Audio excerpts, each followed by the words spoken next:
Greetings to all. My name is Gloria, and I'm probably going to get a lot of negative comments right now, but I'll tell you what it is. Just listen to the rest of it, because I'm telling you this story for a reason. It is important for me to hear your opinion and understand whether I did everything right. In general, I am a billionaire. Yes, my parents are very rich people. We had a luxurious house, a lot of cars, expensive clothes, our own servants, and I even had my own driver. When I was born, we already had money. My parents are both from not poor families, and when they got married, the wealth only increased. No wonder they say that money sticks to money. Just so you understand, my father had 14 cars, and my mother had 15, almost each to match the color of her most chic outfit and mood. We often used to go on vacation abroad, not denying ourselves anything. We had our own yacht, and Dad was about to buy an entire island so we could go there on vacation when we had free time. My mother never cooked. She did not like this business at all, but in principle, this was not necessary because we had several cooks. Since I was a child, I've only eaten good food made from expensive dishes. But you know, when you grow up with money, that doesn't seem so important anymore. Whenever I drove through the streets and saw kids queuing for burgers, I thought they were beggars. I couldn't understand how they could even eat fake food. It was all worth it, of course. Cheap. Well, for me at least. In general, so we lived. And as they say, all good things come to an end. My father burned out in a moment. It was just awful. We were impoverished overnight. My mother was heartbroken because we had no idea how to continue living. The only thing we have left is half. Yes, maybe it's not so little, but not much. We took away a whole half. No, it wasn't the police. It was serious people who took their own. That's what they said. We had to sell a lot, give up entertainment, and the purchase of the island was out of the question. It was a difficult time, and we tried to save on everything. My mother said that I should now go to a simple school among ordinary children and not tell anyone that we are rich. It was a real challenge for me. I disgustedly opened the door. I went into the corridor and saw the chaos, where middle and low-class children ran around, where children drink one drink for two, eat one popcorn, and in general, how did they learn in such conditions? In class, I couldn't make friends with anyone. I wanted to howl and run back to my closed school, where they ate with knives and forks, where there are guards, and where my driver took me. And now what? I was supposed to take the bus, eat school food, and drink plain water, not imported from Italy? I didn't talk to my classmates just because I was disgusted. I didn't want them to touch me. I didn't eat lunch at school, preferring to be hungry. Every day I cried at home and asked to be brought back. But my parents kept saying that we couldn't go back, because now my father is trying to get the money back and we need to save. One day, when I was sitting alone at lunch, my classmate sat down with me. Her name was Matilda. She offered me sandwiches and I turned my head away in disgust, although I was terribly hungry. To be honest, it looked delicious, but my pride wouldn't let me. Matilda took half of it and pushed the other half toward me. I asked her why she was so kind to me, to which she replied, "Why not?" Her answer surprised me. How can you treat someone well just like that? At my old school, we paid each other if we wanted to ask for a favor. I picked up her sandwich, took a bite, and realized it was the most delicious thing I'd ever eaten. She poured me a glass of juice, and it was just homemade orange juice. "Is that your mother cooking?" I asked, and Matilda replied, "Of course." I was surprised. Is it really possible to cook such delicious food at home? From that moment on, Matilda became my first friend for nothing. Every day she shared lunch with me. Sometimes we walked around the city and she showed me simple, free things that you can get a lot of pleasure from. For example, a walk in the fresh air, a lunch that her mother cooked for us. Matilda taught me to ride a bike. I tried a burger for the first time and washed it down with a Coke. My new friend showed me a different life, and it didn't turn out to be a bad one. When it was her birthday, I pulled out my savings and went to her house. Everyone gave her gifts, and I brought her money. There was about $1,000, and you know what? She refused to take it. I was very surprised but she said that she knew about my family, financial difficulties, and that we are billionaires. You need more money now. I invited you just like that, she said. I came home and asked my mother, are there people who do things not for money? But my mother shook her head. She said that this does not happen. Everything in this world is based on money. I thought about it again, and then I texted Matilda that she was my best friend, and she texted me back. I was pleased to be friends with this girl, and I wanted to introduce her to my old rich friends. They were having a party, and I took her with me. As soon as we got there, she was ridiculed. Didn't we tell you that you can't take homeless people with you? The girl said sarcastically. I looked at Matilda in fright. She was upset, and I was so ashamed in front of her. Already with different eyes, I looked at my old company, where the girls laughed a lot, drank expensive drinks, and all the talk was only about money, shopping, and everything. Apparently, your new school for beggars didn't do you any good, they said. Not everything in the world is based on money, I said, taking Matilda's hand and leading her away. I took her to the park, bought us burgers, and asked for forgiveness. Matilda wiped away her tears and said that I had changed a lot and that she was happy and proud of me. That made me smile. I suddenly realized that money can't buy true friendship. A year later, Dad's business improved and we were rich again, even more than we were before. My father's first suggestion was to transfer me back to my old school, and I refused. I didn't want to learn anymore and be surrounded by people who didn't have real values. When I explained my choice to my father, he said that he respected my choice and did not dare to interfere with it. My mom didn't like the idea, but my dad talked her into letting me decide for myself.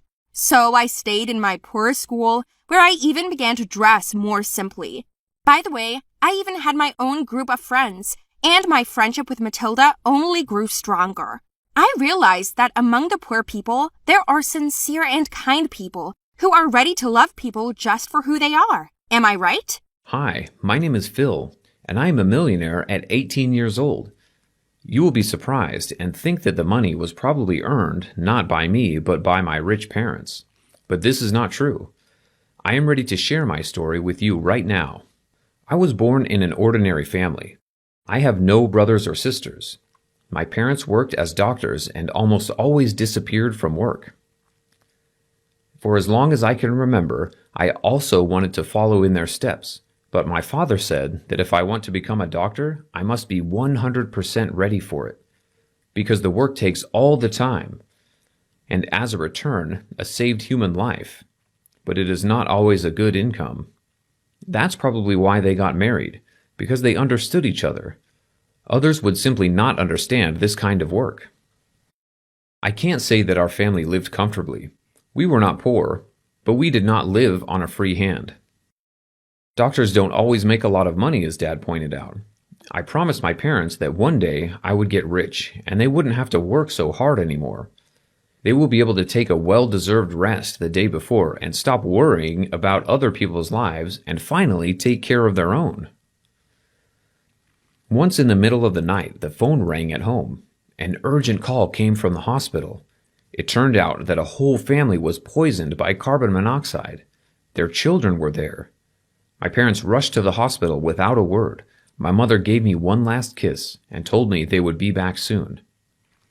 It took them a long time to get to work, and they weren't driving their own car anymore. They were in a car accident, and Dad didn't survive. Some ass cut in front of my father, and he lost control. In general, I have only my mother left. We began to live worse than we did, so I decided to find a job. It wasn't easy because I was a teenager and I needed a flexible schedule because of my studies. My classmate Jim helped me. He heard that a neighbor of his grandmother's needed someone to take care of the garden, walk the dogs, and clean the pool. All this for a good price. Of course, I immediately agreed. So after school, I could go there without interfering with my studies. Grandma Grace was a very nice and polite old lady. She immediately explained what to do.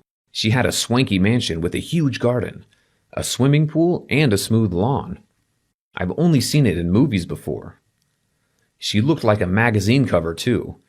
Grandmother was old, but it was obvious that she was taking good care of herself. As a child, I dreamed of living in a house like this, having purebred dogs, drinking lemonade in my garden, and playing with the most expensive toys. Mrs. Grace praised me. I did well, and it wasn't the first time I had to do dirty work, since my parents were often away from home. I got the job done in just a few hours, and Grandma Grace offered to have a lemonade with her in the garden. I agreed. She asked about family, parents. I didn't try to hide anything, and I told them everything as it was. She took pity on me and apologized. At this moment, we were approached by a boy. He was so rude to her. I think he demanded money. The hostess smiled, gave him her card, and he left without even looking at me. This is my grandson since his parents died. I've been looking after him. Never mind, he's a well-behaved boy, but he often forgets his manners. You see, after the death of his parents, he became very vulnerable, Grace said. For some reason, she tried to justify it to me. I just said something about losing my father, but that doesn't give me a reason to treat my mother as if it's all her fault. You're a good boy, said Mrs. Grace, with a little note of envy in her voice. And so it went on. Gradually, drinking lemonade after work became our little tradition. We found more and more common topics to talk about. One day she asked me what my dream was. I told her that I had promised my father that I would get rich so that he and my mother would no longer work. Mrs. Grace smiled. Over time, we were able to communicate with her grandson Peter. It turns out that we have a lot in common. He's not a bad guy, just a little withdrawn after the incident with his parents. I understood him very well. Then we became friends. Mrs. Grace noticed this, but asked no questions. I liked that she could respect other people's boundaries. A couple of months later, I had a birthday, and my mother insisted that we celebrate it at home, promised to cook some goodies, and skip the late shift at work. I invited Peter and his grandmother and introduced them to my mother. The evening was quite nice and interesting. We laughed and joked a lot. I haven't seen my mom this happy in a long time. Grandma praised me all through dinner and made my mother blush. At the end of the evening, Mrs. Grace took out an envelope and said that it was a gift from her and Peter, and asked us to open it after they left. That's nice of you, my mother said. We said a warm goodbye, and my mother wrapped them up with her own made apple pie, and they went home. So we went back to the living room, and I opened the envelope, and a letter fell out. I have lived for many years, but only at the end of my life I realized that a person remains a person from their own choice, and not from circumstances. You and Peter have similar tragedies, which I bitterly regret. These terrible situations with the death of loved ones did not break your upbringing and attitude to others. Your mother is lucky to have such a son. This gift to you from me so that you finally fulfilled your dream, got rich, and your mother went on a well-deserved vacation, the letter said. The envelope itself contained a check for $1 million. For another 5 minutes there was a silence in our room. Then my mother fainted. I sat and stared at the receipt, my eyes bulging with surprise, my palms sweating, my cheeks flushed with hot breath. $1 million? $1 million? Mom, we are millionaires, I shouted at last. Mom opened her eyes at that moment, got up from the floor, and snatched the check out of my hands. We couldn't believe it. I immediately remembered my dad. I wish he was with us at this moment. Mom immediately sat down at the computer and chose the next flight to another country on vacation. We'll go on vacation, and you go to Mrs. Grace tomorrow, she said firmly. I went to my grandmother's house and she asked me, laughing, if I would continue to cut the bushes in her garden as a millionaire, and I replied that my work had long since developed into a pleasant way of life, so I would still be a gardener. It took me a long time to find the right words to express my gratitude for such a generous gift, but I think she understood me without words. I hugged her and told her that I would visit her again very soon, and she whispered something in my ear. Then my mother and I first bought tickets to another country to travel. It was the first time I'd seen my mother so relaxed. For the first time, she didn't rush anywhere, didn't run down the hall with a gurney, didn't break the news to relatives of patients, didn't worry about bills, and didn't cry. She was just resting, just like I wanted her to. After a while, my mother and I came up with and opened a small business, which I successfully run together with Peter, my already best friend. You gave me so much more. Hope for good, my grandmother had whispered. So we gave it to each other.